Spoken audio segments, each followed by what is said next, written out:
বাসর ঘরে আমার স্বামী রুমে প্রবেশ করা মাত্রই আমি তাকে বলে দিলাম আমার শরীরে যেন একটা টাচ না লাগে। তাকে জোর গলায় বলে দিলাম আমাকে স্পর্শ করার মতো দুঃসাহস যেন সে আমাকে না দেখায়। বিয়েটা আমাকে জোর করেই দেয়া হয়, পরিবারের চাপে এবং বাবা মায়ের মুখের দিকে তাকিয়ে কাউকে কিচ্ছু বুঝতে দেয়নি। এক প্রকার ইচ্ছের বিরুদ্ধে যেই বিয়েটা করেছিলাম। বিয়ের পরদিন রাতে আমার স্বামী যখন রুমে আসে তখন আমি ভয়ে কাঁদতে থাকি, আর এই দৃশ্য দেখে আমার স্বামী মনে করেছিল আমি হয়তো আমার পরিবারের জন্যই কান্নাকাটি করছি। তখন সে সান্ত্বনা দেয় আমাকে। বিয়ের আগে আমি আমার স্বামীকে কখনো দেখিনি, সামনাসামনি কথা হয়নি তার সাথে আমার, এমনকি আমি তার ছবিটাও পর্যন্ত দেখিনি।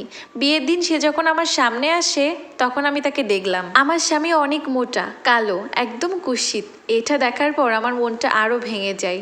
আমার স্বামীকে প্রথম দেখার পর আমার গাটা ঘিন ঘিন করছিল। মনে মনে ভাবতেছিলাম আমি ছিলাম কলেজের সবার ক্রাশ, স্কুলের সেরা সুন্দরী নাম পাওয়া মেয়েটা, আর সেই মেয়েটার কপালে এরকম একজন স্বামী জুটবে আমি কখনো কল্পনাও করতে পারিনি, কল্পনাতেও ভাবতে পারিনি। আমি কিছুটা ভয় কাটিয়ে উঠে তাকে স্পষ্টভাবে বলে দিলাম সে যেন আমাকে স্পর্শ না করে, আমাকে ছোঁয়ার চেষ্টাও যেন না করে। অবাক হলাম, সে কিছু না বলে চুপচাপ ফ্লোরে শুয়ে পড়লো। কেমন যেন একটা খারাপ লাগা কাজ করতেছিল নিজের ভিতরে। রাত তখন 3টা বাজে, তবুও ঘুম আসতেছিল না। হঠাৎই শুনতে পাই কান্নার শব্দ। বুঝতে আর বাকি রইল না, সেই কান্নাকাটি করছে। প্রচন্ড মেজাজ খারাপ হচ্ছিল। পুরুষ হয়ে নেকা কান্না, কাঁদবে কেন সে? তাকে জিজ্ঞাসা করলাম কি সমস্যা, এভাবে কাঁদছেন কেন? চুপ হয়ে আছে। আবারও জিজ্ঞেস করলাম, কোনো উত্তর নাই। তারপর বিছানা থেকে উঠে আমি নিজে তার সামনে যেয়ে দাঁড়িয়ে জিজ্ঞেস করলাম কান্না করার কি আছে? তখন আমার স্বামী উত্তরে বলল আজ পর্যন্ত আমি কোনোদিনও রিলেশন করার চেষ্টা করি নাই, কারণ আমি জানতাম আমাকে কেউ কখনো পছন্দ করবে না। পরিবার থেকে যখন বারবার মেয়ে দেখা হতো আর মেয়ে পক্ষ যখন আমাকে মানা করে দিত তখন আমার খুবই খারাপ লাগতো, অপমান ফিল করতাম। আমি আমার বাবা মাকে অনেকবার অনুরোধ করেছি আমার জন্য আর যেন মেয়ে না দেখে। ডিসিশন নিয়েছিলাম আমি জীবনে বিয়েই করব না, কিন্তু আমার বাবা মা কোনো কথা শোনেনি আমার।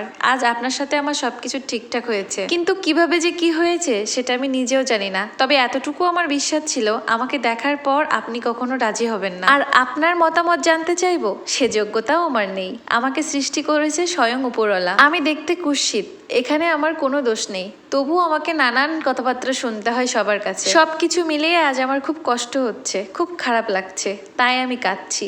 ওনার মুখে এরকম কথাবার্তা শুনে কেমন যেন আমারও একটু মায়া কাজ করতে লাগলো। তবে তখনও পর্যন্ত আমি তাকে মেনে নিতে পারি নাই। এভাবেই চলতে থাকে, পার হয়ে যায় আরো বেশ কিছুদিন। টুকিটাকি সংসার করছি, কিন্তু সংসারে কোনো মন ছিল না। আমার বন্ধু বান্ধব অনেকেই আমার স্বামীকে দেখতে চায়, কিন্তু লজ্জায় কাউকে আমি দেখাতে পারতাম না, কারণ তার সাথে আমার মোটেও চায় না। হঠাৎ একদিন খবর পাই আমার কাজিনের ডিভোর্স হয়ে যাচ্ছে, কিন্তু ওরা তো দুজন দুজনকে ভালোবেসে বিয়ে করেছিল।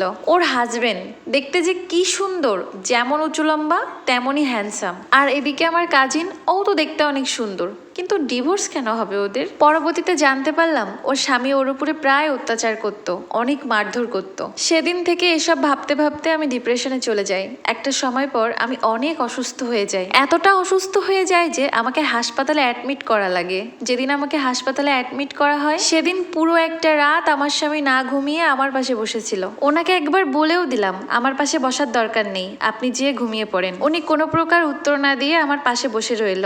আমিও আর কিছু বললাম না। এরপরে আমার অক্সিজেন লেভেল অনেক কমে যায়, প্রায় 12 ঘন্টা মৃত্যুর সাথে ফাইট করি। এরপর যখন কিছুটা স্বাভাবিক হই তারপর চোখ খুলে দেখি চোখের সামনে সবাই দাঁড়িয়ে আছে। সবাইকে পাশে দেখতে পেয়ে কিছুটা স্বাভাবিক হতে থাকলাম, কিন্তু একটু খেয়াল করে দেখলাম আমার স্বামী বাচ্চাদের মতো কেঁদেই চলেছে। ঠিক সেই বাসর ঘরে যেভাবে কেঁদেছিল সেভাবেই কাঁদছে।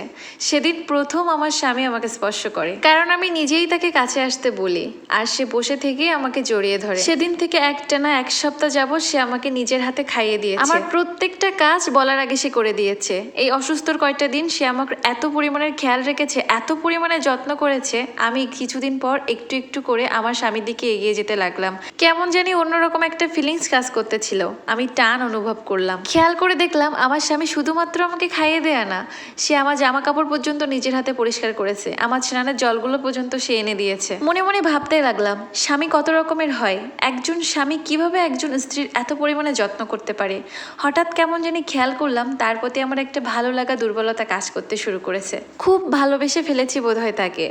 আগে যাকে দেখে আমার ঘৃণা লাগতো, আজকে তাকে দেখলে আমার পৃথিবীর সবচাইতে সুদর্শন পুরুষ বলে মনে হয়। সেদিন রাতে আমার হাজবেন্ড যখন আমাকে খাইয়ে দিচ্ছিল, আমি তার হাত থেকে প্লেটটা নিয়ে নিজেই খাওয়া শুরু করি। তখন দেখতে পেলাম সে কিছুটা মন খারাপ করে রুম থেকে চলে যাচ্ছে। আমি মুস্কি হাসি দিয়ে তাকে ডাকলাম, হাত দিয়ে ইশারা করে বললাম, এদিকে আসেন।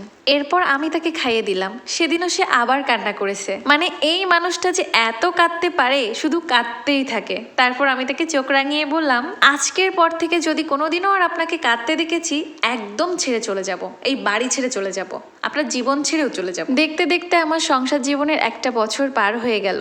এই একটা বছরে আমি আমার স্বামীকে কখনো দেখিনি সে আমাকে একটা বাজে কথা বলেছে, কোনোদিন একটু উচ্চস্বরেও কথা বলিনি। সব সময় আমাকে ভালোবেসে আগলে রেখেছে সে। মহান সৃষ্টিকর্তাকে অনেক অনেক ধন্যবাদ এরকম একটা মানুষ আমার জীবনে পাঠানোর জন্য। সবশেষে একটা কথা বলবো, একজন সুদর্শন পুরুষের চেয়ে একজন দায়িত্ববান পুরুষ অনেক গুণ উপরে। এই স্টোরিটা আমার লাইফের সাথে সম্পৃক্ত না।